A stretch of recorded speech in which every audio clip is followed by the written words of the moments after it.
পুষ্পা 2 দেখতে গিয়ে ধরা পড়লো কুখ্যাত এক বদমাশ। ট্রাস্ট মি, পুরো কাহিনীটা সেই লেভেলের ইন্টারেস্টিং। এদিকে আল্লু অর্জুন কোনো হেল্প করছে না সিনেমা হলের ঘটনায় প্রাণ চলে যাওয়া সেই নারীর পরিবারকে।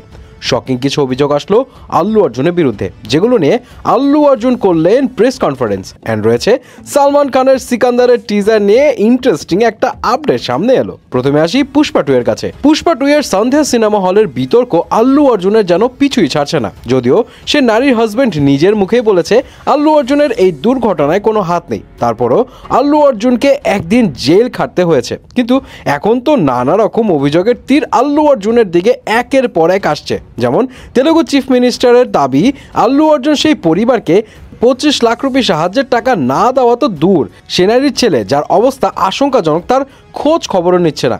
এদিকে তেলেগুর আরেক এমএলএর দাবি সে নাকি জানতে পেরেছে সন্ধ্যা সিনেমা হলের দুর্ঘটনা আল্লু অর্জুনের কানে পৌঁছানো মাত্রই আল্লু অর্জুন নাকি হেসে তার টিম মেম্বারকে বলেছে এইবার তো সিনেমা হিট। বাট এবার আল্লু অর্জুন এইসব অভিযোগ নিয়ে মুখ খুললো অ্যান্ড সে উকিল নিয়ে প্রেস কনফারেন্সে বসে জানায় তাকে বদনাম করার জন্য অনেক ভুল তথ্য ছড়ানো হচ্ছে। তিনি আরও জানায় সে কয়েক ঘন্টা পর পর সেই আহত ছেলেটির খোঁজ নিচ্ছে।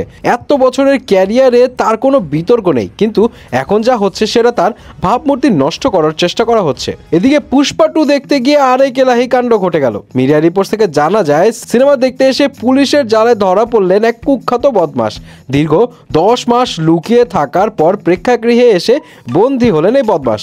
বৃহস্পতিবার নাগপুরে এক মাল্টিপ্লেক্সে পুষ্পা 2 এর মধ্যরাতের শোতে ঘটে এই ঘটনা। প্রায় 10 মাস পুলিশের চোখে ধুলা দিয়ে গা ঢাকা দেওয়া এই বদমাশ অবশেষে ধরা পড়েছে, তাও আবার পুষ্পা 2 দেখতে এসে। সিনেমাটি চলাকালীন পুলিশের সঙ্গে রীতিমতো লড়াই বেঁধে যায় সেই বদমাশের। সিনেমা হলে থাকা বহু দর্শক তখন আতঙ্কিত হয়ে যায়, কারণ সামনে যা ঘটছে তা সিনেমার থেকে কোনো অংশে কম নয়। তবে শেষ পর্যন্ত পুলিশের হাতে ধরা পড়ে সেই বদমাশ। অভিযুক্ত বদমাশের বিরুদ্ধে 2টি সহ 27টি অভিযোগ রয়েছে। তবে এখানেই শেষ নয়, এর আগেও বহুবার পুলিশ তাকে ধরার চেষ্টা করেছে, কিন্তু সে পুলিশকে বহুবার চাকমা দিয়ে ভেঙে গিয়েছে। তবে সবচেয়ে চাঞ্চল্যকর তথ্য, পুলিশের চোখে ধুলা দেওয়ার জন্য অভিযুক্ত আল্লু অর্জুনের স্টাইলই ফলো করত, আর তাই এবার তার চালেই তাকে কাবু করেছে পুলিশ। তাকে ধরতে ফাঁদ হিসেবে বেছে নিল পুষ্পা 2 চলতে থাকা সিনেমা হল। জানা যায় পুলিশে আসামির গাড়ির রেজিস্ট্রেশন নাম্বার জোগাড় করে, তারপর আসল ঘটনা ঘটে সিনেমা হলে।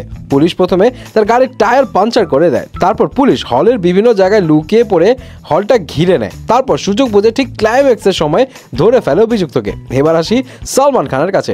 সালমান খানের সিকান্দার মুভি তো 2025-এ রিলিজ পাবে, অ্যান্ড লম্বা সময় পরে সালমান খান একটা ফুল ফ্লেজড মুভি নিয়ে হাজির হচ্ছে, তাও আবার ঈদে। অ্যান্ড ইন্টারেস্টিং বিষয় এখানে ডিরেক্টর সাউথের AR মুরুগাদোস। অ্যান্ড এই মুভির টিজার যেটা 27 ডিসেম্বর সালমানের বার্থডে দিন রিলিজ পাবে বলে জানা গিয়েছে। সে টিজার নিয়ে এবার কিছু ইন্টারেস্টিং ইনফরমেশন সামনে আসলো। মিডিয়া রিপোর্টস থেকে জানা গিয়েছে যে সালমান খান এখানে মাস্ক পরা অবস্থায় থাকবে, অ্যান্ড তার সাথে এখানে আরো 5 জন লোক থাকবে। আর সালমানের এই সিনেমার টিজারটা হবে অ্যাকশন প্যাকড, যে টিজারের জন্য অলরেডি শুট করা হচ্ছে স্টান্টম্যানদের দিয়ে। মোট কথা টিজারটাকে এমন লেভেলের ডিজাইন করা হচ্ছে যেন সালমান যে এত বছর পর একটা সিনেমা নিয়ে আসছে সেটা আসলেই ওয়ার্থ ইট হয়।